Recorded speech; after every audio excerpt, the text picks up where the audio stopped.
काबिल नहीं हूँ बाबा, फिर भी काम चला लेना। जैसा भी हूँ तेरा ही हूँ, गुण नवगुण बिसरा देना। जो तेरी कृपा होगी, जो तेरी कृपा होगी, मेरा सुधरेगा संसार। नौकर रख ले शंकरा, हमको भी एक बार। नौकर रख ले शंकरा, हमको भी एक बार। सेठों के तुम सेठ शंकरा, मेरी क्या औकात है। तेरी सेवा मिल जाए ये किस्मत की ही बात है। मानूंगा तेरा कहना, मानूंगा तेरा कहना, ये करता हूँ इकरार। नौकर रख ले शंकरा, हमको भी एक बार। नौकर रख ले शंकरा, हमको भी एक बार। जय शिव शंकर जी। फाल्गुन मास में शिव शंकर जी की पूजा अर्चना करने से हमारे पापों का नाश होता है और हमें अंतकाल में मोक्ष की प्राप्ति होती है। इस माह में शिव पुराण की कथा का कथन करने से अथवा श्रवण करने से हमें कई यज्ञों, व्रतों और गौदान से अधिक फल की प्राप्ति होती है। अब तक हमने फाल्गुन माह महात्म्य शिव पुराण कथा के 10 अध्याय कथन कर लिए हैं। जिन्होंने वो अध्याय श्रवण नहीं किए वो हमारे चैनल में जाएं, वहाँ पर उनको वीडियो मिल जाएंगी। हर हर महादेव, हर हर महादेव।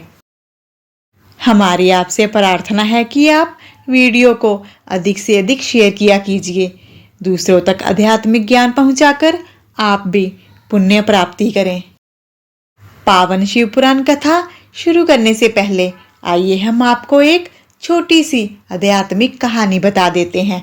प्रेम पूर्वक उसका पूर्ण श्रवण कीजिए। शिव शंकर कल्याण करें। प्राचीन काल में रत्नभद्र नाम से प्रसिद्ध एक धर्मात्मा यक्ष गंधमादन पर्वत पर रहते थे। उनके पूर्णभद्र नामक एक पुत्र उत्पन्न हुआ।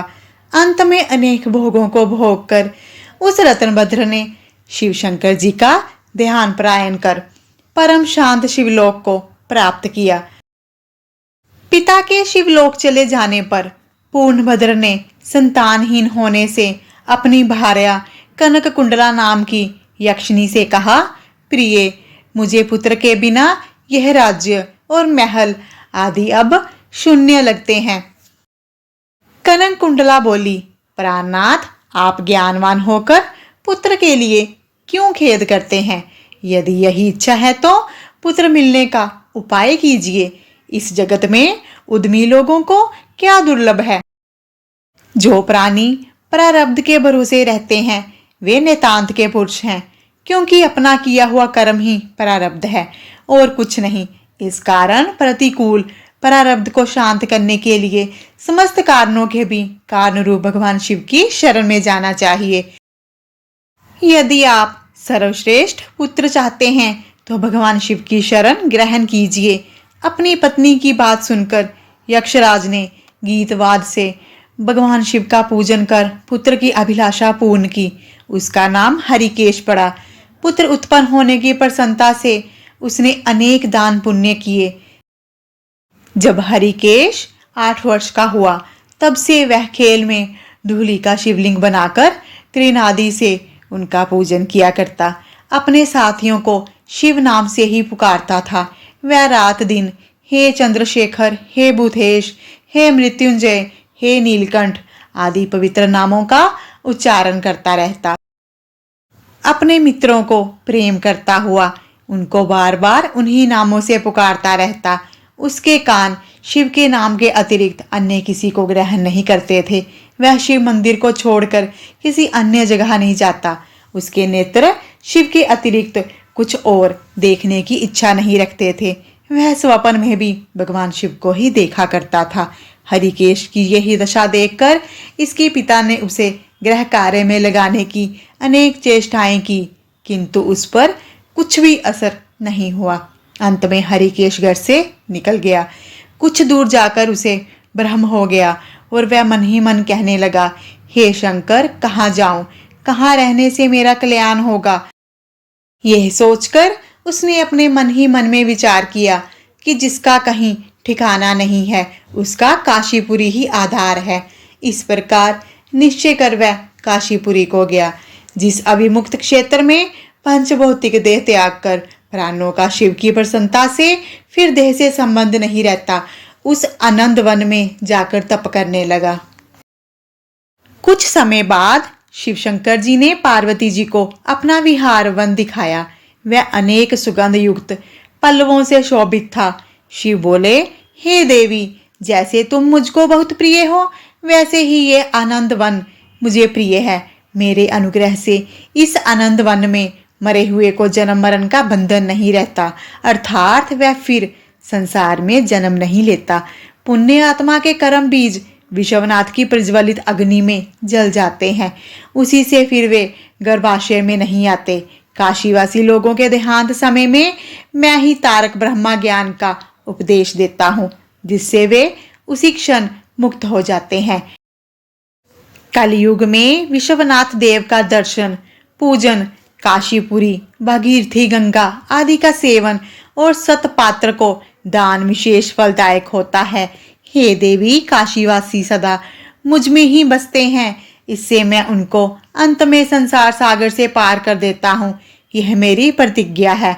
इस तरह वार्तालाप करते करते शिव शंकर उस स्थान पर गए जहाँ हरिकेश समाधि लगाए बैठे थे। उसको देखकर पार्वती जी ने कहा, भगवान, यह आपका तपस्वी भक्त है। इस समाधिस्थ भक्त को वर देकर इसका मनोरथ पूर्ण कीजिए। इसका चित केवल आप में ही लगा है और इसका जीवन भी आप ही के अधीन है। पार्वती जी की बात सुनकर शिव शंकर जी उसके पास गए और उन्होंने समाधि में स्थित उस हरिकेश को हाथ से स्पर्श किया। दया सिंधु का स्पर्श पाकर उस यक्ष ने आंखें खोलकर अपने सम्मुख प्रत्यक्ष अपने अभीष्ट को देखा। गद स्वर में यक्ष ने कहा कि हे शंभो, हे पार्वतीपति, हे शंकर, आपकी जय हो। आपके कर कमलों का स्पर्श पाकर मेरा यह शरीर अमृत रूप हो गया। इस प्रकार प्रिय वचन सुनकर शिव शंकर जी बोले, हे यक्ष, तुम इसी क्षण मेरे वर से मेरे क्षेत्र के दंडनायक हो जाओ। आज से तुम दुष्टों के दंडनायक और पुण्यवानों के सहायक बनो। तुम दंडपानी नाम से विख्यात होकर सब उद्धट गणों का नियंत्रण करो। मनुष्य में सत्य, अर्थ नाम वाले संभ्रम और उद्भ्रम, ये दोनों गण सदा तुम्हारे साथ रहेंगे। तुम काशीवासी जनों के अन्नदाता, प्राणदाता, ज्ञानदाता होगे और मेरे मुख से निकले तारक मंत्र के उपदेश से मोक्षदाता होकर नियमित रूप से काशी में निवास करोगे। शिव शंकर जी की कृपा से वही हरिकेश यक्ष काशी में दंडपानी के रूप में स्थित हो गया और भक्तों के कल्याण में लग गया। हर हर महादेव, हर हर महादेव। शिव की भक्ति, शिव की शक्ति, इस कथा का सार है। शिव के गुण गाते रहिए, शिव शंकर जी कल्याण करेंगे। फाल्गुन माह महात्म्य शिव पुराण कथा अध्याय 11वां प्रेम पूर्वक शुरू करेंगे। जय श्री गणेश। पिछले अध्याय में हमने जाना कि शिव शंकर जी की मूर्ति पूजा से अधिक शिवलिंग की पूजा का अधिक फल मिलता है। अब इस अध्याय में ऋषियों ने सूत जी से पूछा, शिवलिंग को किस प्रकार स्थापित करना चाहिए, उसका लक्षण क्या है और उसकी पूजा किस प्रकार करनी चाहिए, किस देश काल में एवं किस द्रव्य से उसको निर्मित करना चाहिए। सूत जी कहने लगे, मैं तुम लोगों को इस विषय का वर्णन करता हूँ, ध्यान से सुनो एवं समझो। अनुकूल एवं शुभ समय में किसी पवित्र तीर्थ में, नदी इत्यादि के तट पर अपनी रुचि के अनुकूल ऐसी जगह पर शिवलिंग की स्थापना करनी चाहिए जहाँ नित्य पूजन की जा सके। पार्थिव द्रव्य, जलमय द्रव्य अथवा तेजस पदार्थ से अपनी रुचि के अनुसार कल्पयुक्त लक्षणों से युक्त शिवलिंग का निर्माण करके उसकी पूजा करने से उपासक को उस पूजा का पूरा पूरा फल प्राप्त होता है। संपूर्ण शुभ लक्षणों से युक्त शिवलिंग की यदि पूजा की जाए तो तत्काल ही पूजा का फल प्राप्त होता है। यदि जल प्रतिष्ठा करनी हो तो उसके लिए छोटा सा शिवलिंग अथवा विग्रह श्रेष्ठ माना जाता है, और यदि अचल प्रतिष्ठा करनी हो तो स्थूल शिवलिंग अथवा विग्रह अच्छा माना जाता है। उत्तम लक्षणों से युक्त शिवलिंग की पीठ सहित स्थापना करनी चाहिए। शिव पीठ मंडलाकार का चौकार, त्रिकोण अथवा खाट के पाए की भांति ऊपर नीचे मोटा और बीच में पतला होना चाहिए। ऐसा लिंग पीठ महान फल देने वाला होता है। पहले मिट्टी, प्रस्तर आदि अथवा लोहे आदि से शिवलिंग का निर्माण करना चाहिए। जिस द्रव्य से शिवलिंग का निर्माण हो उसी से उसका पीठ भी बनाना चाहिए। यही स्थावर अचल प्रतिष्ठा वाले शिवलिंग की विशेष बात है। चल प्रतिष्ठा वाले शिवलिंग में भी लिंग और पीठ का एक ही उपादान होना चाहिए, किंतु बाण लिंग के लिए यह नियम नहीं है। लिंग की लंबाई निर्माणकर्ता या स्थापना करने वाले यजमान के 12 अंगुल के बराबर होनी चाहिए। ऐसे ही शिवलिंग को उत्तम कहा गया है। इससे कम लंबाई हो तो फल में भी कमी आ जाती है, अधिक हो तो कोई दोष की बात नहीं। चर लिंग में भी वैसा ही नियम है। उसकी लंबाई कम से कम कर्ता के 1 अंगुल के बराबर होनी चाहिए। उससे छोटा होने पर अल्प फल मिलता है, किंतु उससे अधिक होने का कोई दोष नहीं होता। यजमान को चाहिए कि वह पहले शिल्प शास्त्र के अनुसार एक निमान या देवालय बनवाए जो देवगणों की मूर्तियों से अलंकृत हो। उसका गर्भगृह बहुत ही सुंदर हो, सुदृढ़ और दर्पण के समान स्वच्छ हो। उसे 9 प्रकार के रत्नों से विभूषित किया गया हो। उसमें पूर्व और पश्चिम दिशा में 2 मुख्य द्वार हों। जहां शिवलिंग की स्थापना करनी हो उस स्थान के गर्त में नीलम, लाल वैदुर्य, श्याम मरकत, मोती, मूंगा, गोमेद और हीरा इन नवरत्नों को और अन्य महत्वपूर्ण द्रव्यों को मंत्रों के साथ छोड़े।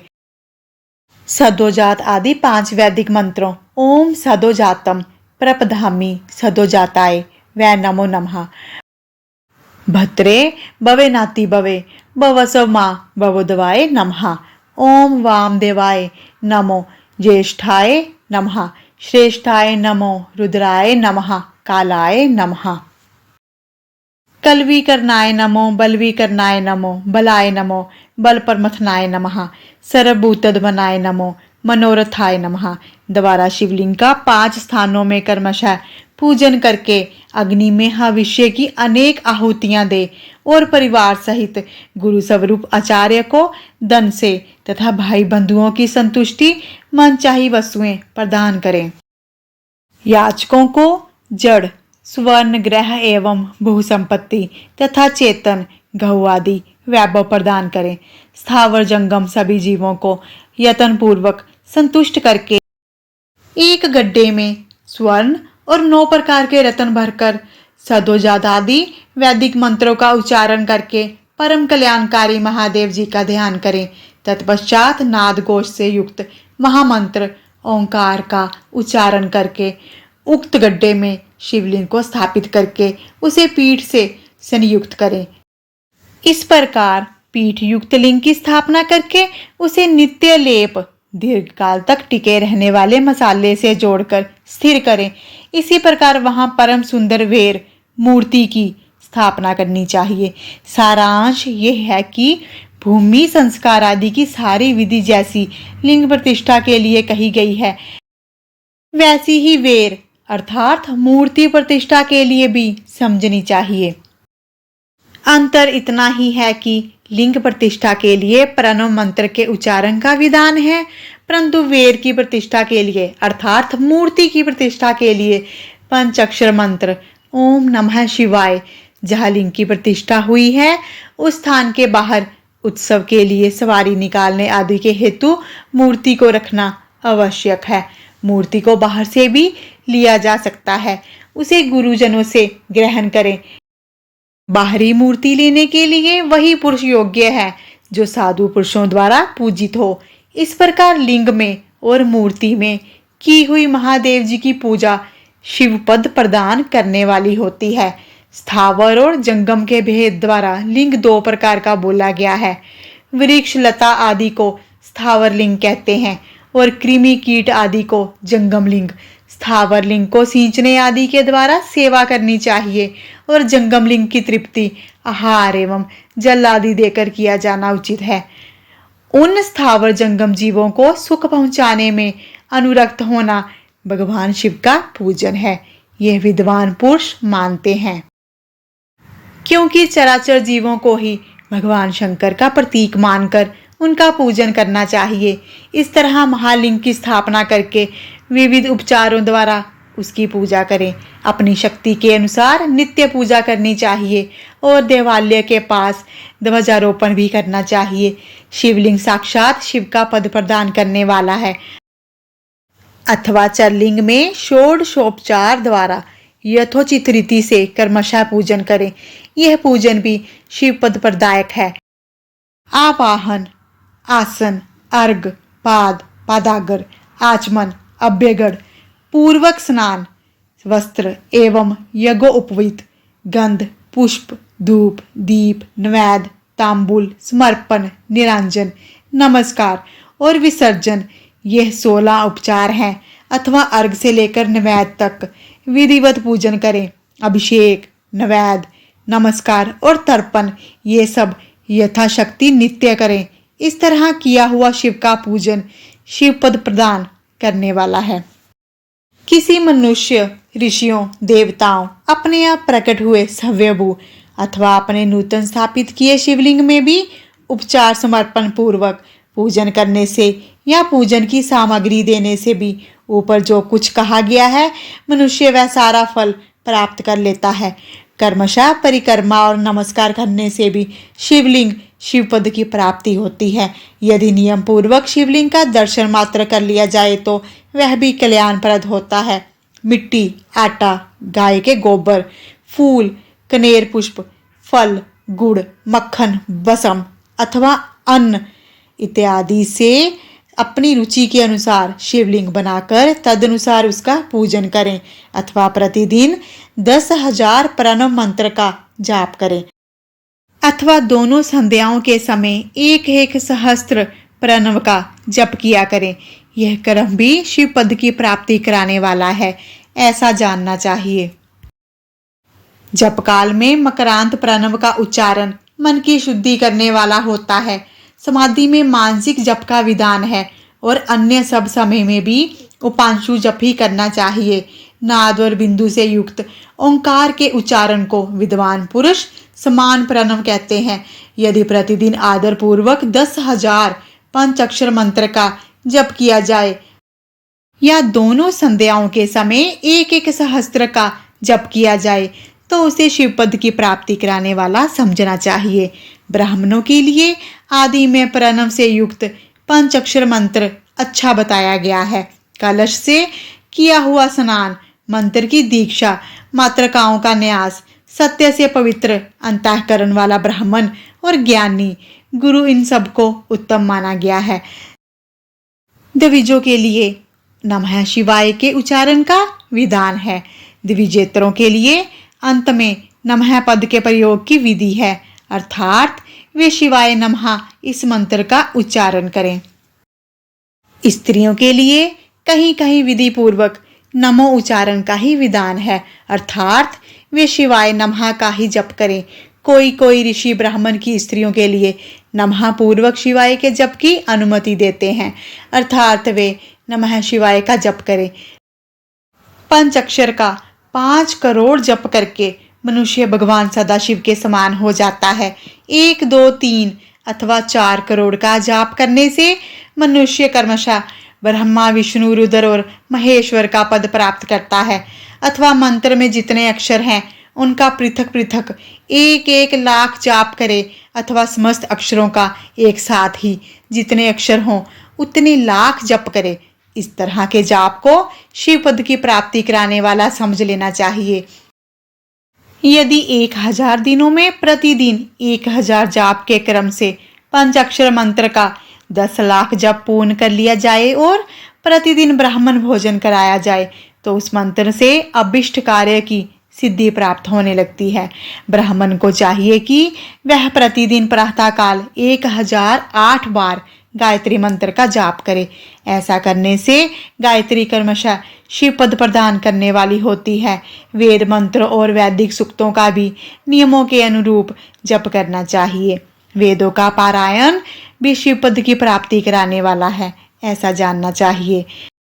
जो दूसरे बहुत सारे मंत्र हैं उनका भी भक्ति पूर्वक जितने अक्षर हों उतने लाख जप करें। इस प्रकार जो यथाशक्ति जप करता है वह क्रमशः शिव पद मोक्ष प्राप्त करता है। अपनी रुचि के अनुसार किसी एक मंत्र को अपनाकर मृत्यु पर्यंत प्रतिदिन उसका जप करना चाहिए, अथवा ओम मंत्र का प्रतिदिन 1 सहस्त्र जप करना चाहिए। ऐसा करने पर भगवान शिव की आज्ञा से संपूर्ण मनोरथों की सिद्धि होती है।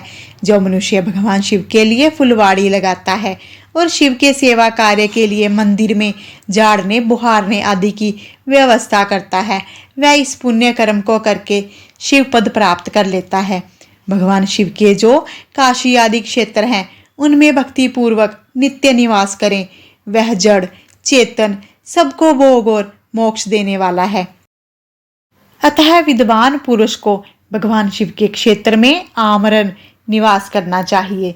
शिव के इन पुण्य क्षेत्रों में स्थित मानव द्वारा स्थापित किए हुए शिवलिंग और सव्य प्रकट हुए सव्यभू शिवलिंग का पूजन आदि करने से मनुष्यों के सहस्त्र जन्मों के पाप नष्ट हो जाते हैं। पुण्य क्षेत्र में स्थित बावड़ी, कुआं और पोखरे आदि को शिव गंगा समझना चाहिए। भगवान शिव का ऐसा ही वचन है। वहां स्नान दान और जप करके मनुष्य भगवान शिव की प्राप्ति कर लेता है। अतः मृत्यु पर्यंत शिव क्षेत्र में आश्रय लेना चाहिए। जो शिव क्षेत्र में अपने किसी मृत संबंधी का दाह दशाह मासिक श्राद्ध या वार्षिक श्राद्ध करता है, अथवा कभी भी शिव के क्षेत्र में अपने पितरों को पिंड देता है, वह तत्काल ही अपने सब पापों से मुक्ति पा लेता है और अंतकाल में शिव पद को प्राप्त कर लेता है।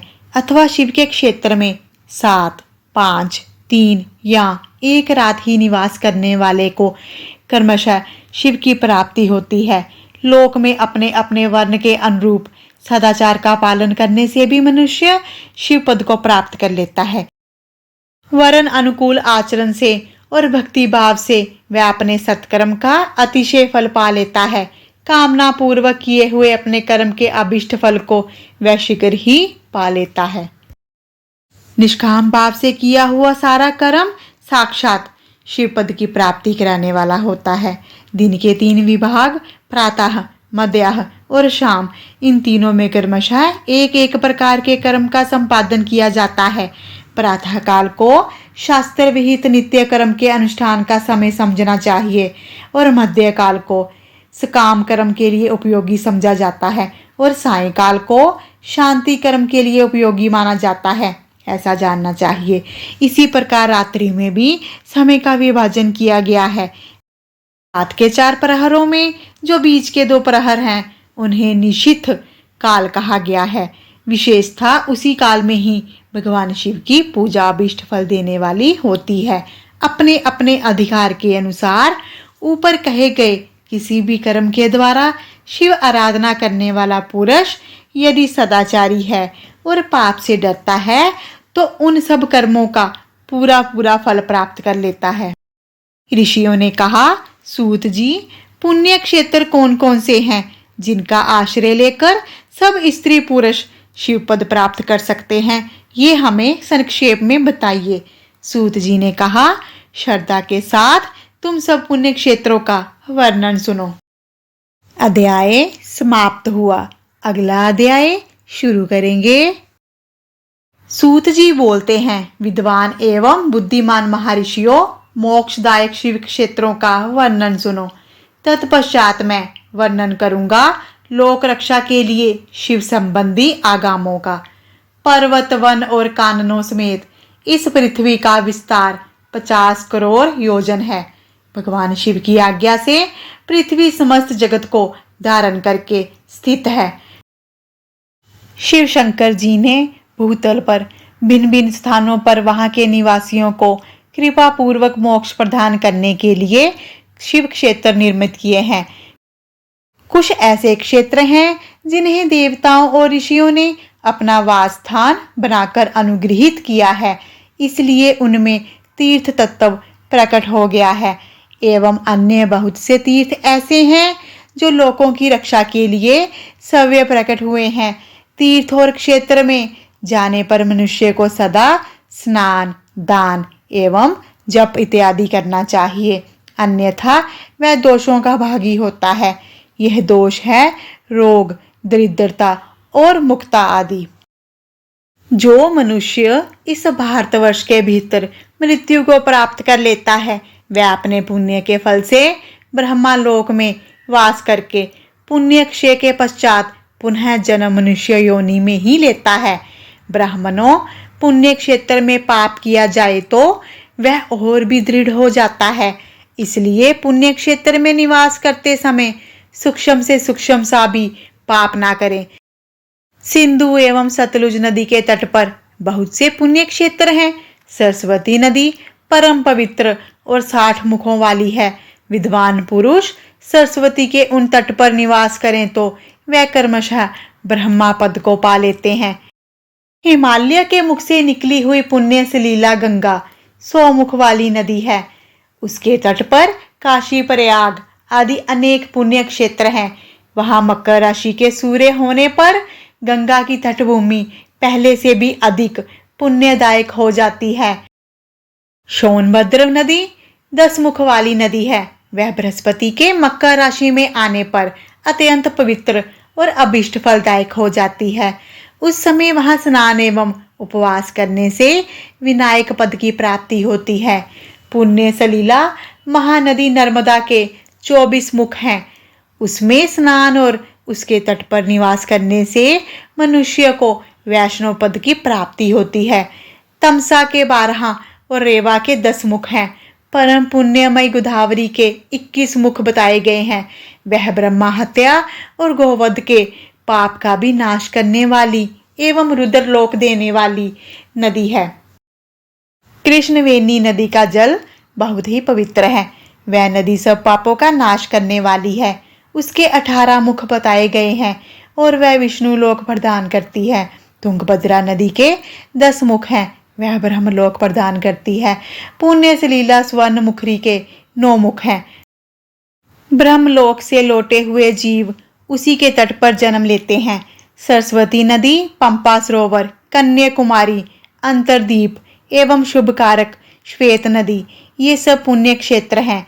इनके तट पर निवास करके इंद्रलोक की प्राप्ति होती है।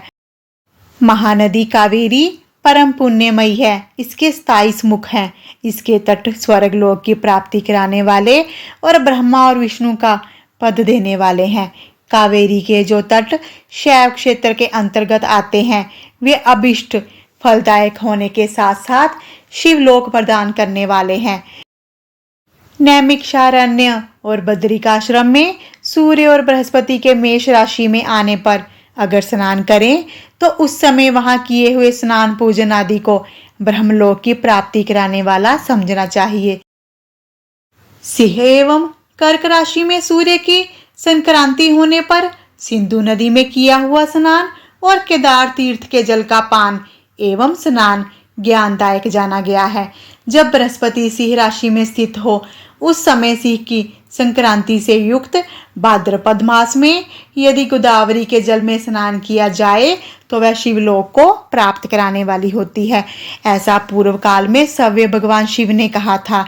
जब सूर्य और बृहस्पति कन्या राशि में स्थित हो तब यमुना और सोनभद्र नदी में स्नान करें। वह स्नान धर्मराज और गणेश जी के लोक में महान भोग प्रदान करने वाला होता है। यह महर्षियों की मान्यता में से है। जब सूर्य एवं बृहस्पति तुला राशि में स्थित हो उस समय कावेरी नदी में स्नान करें। वह स्नान भगवान विष्णु के वचन की महिमा से संपूर्ण अभिष्ट वस्तुओं को देने वाला माना गया है। जब सूर्य और बृहस्पति वृश्चिक राशि में आ जाएं, तब मार्गशीर्ष महीने में नर्मदा नदी में स्नान करने से भगवान श्री विष्णु लोक की प्राप्ति होती है। सूर्य और बृहस्पति धनु राशि में स्थित होने पर सुवर्णमुखी नदी में किया हुआ स्नान शिवलोक प्रदायक होता है। जब सूर्य एवं बृहस्पति मकर राशि में स्थित हों उस समय माघ मास में गंगा जी के जल से स्नान करना चाहिए। ब्रह्मा जी का कथन है कि इस स्नान से शिवलोक की प्राप्ति होती है। शिवलोक के पश्चात ब्रह्मा और विष्णु के स्थानों में सुख भोगने पर अंत में मनुष्य को ज्ञान की प्राप्ति होती है। माघ मास में और सूर्य के कुंभ राशि में स्थित होने पर फाल्गुन मास में गंगा जी के तट पर किया हुआ श्राद्ध, पिंडदान अथवा तिलोकदान पिता और नाना दोनों कुलों के पितरों की अनेक पीढ़ियों का उद्धार करने वाला माना गया है।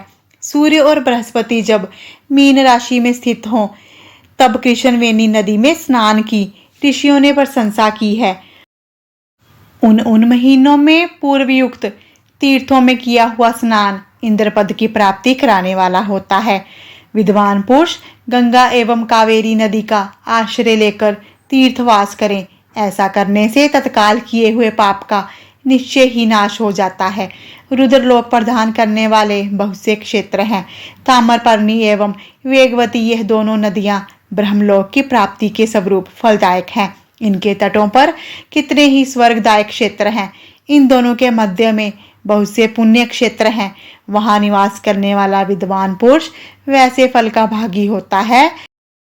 सदाचार, उत्तम वृत्ति के भरपूर मन में दया भाव रखते हुए विद्वान पुरुष को तीर्थ में निवास लेना चाहिए, अन्यथा उसका फल नहीं मिल पाता।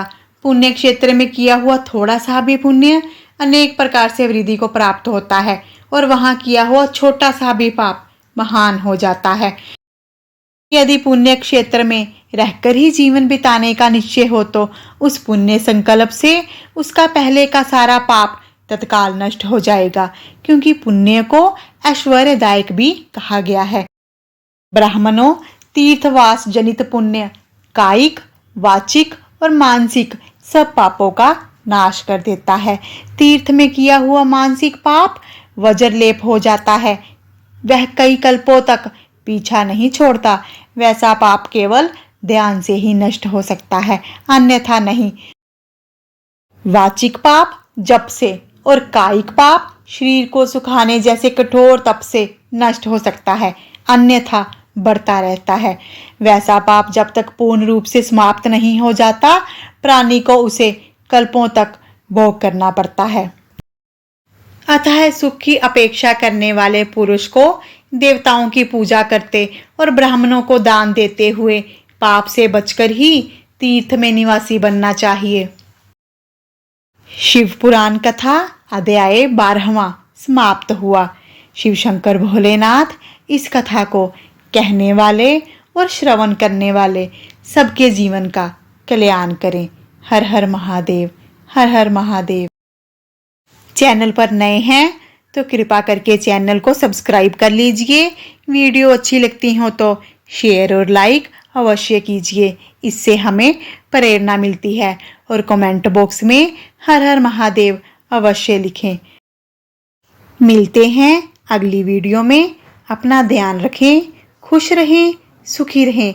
शिव शंकर भोलेनाथ आप पर कृपा करें। हर हर महादेव, हर हर महादेव।